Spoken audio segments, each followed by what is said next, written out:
ছাত্ৰ ছাত্ৰী আগবঢ়াই নিয়া আৰু অৰবিট সায়েন্স একাডেমীত যিসকল অভিভাৱকসকলে ছাত্ৰ ছাত্ৰী বা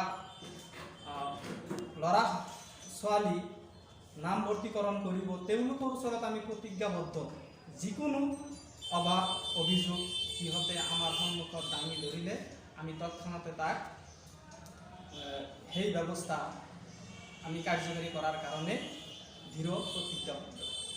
এইখিনিয়ে মই সদৌ শেষত মন্দিয়াবাসী ৰাইজলৈ মোৰ অন্তৰৰ পৰা শুভেচ্ছা।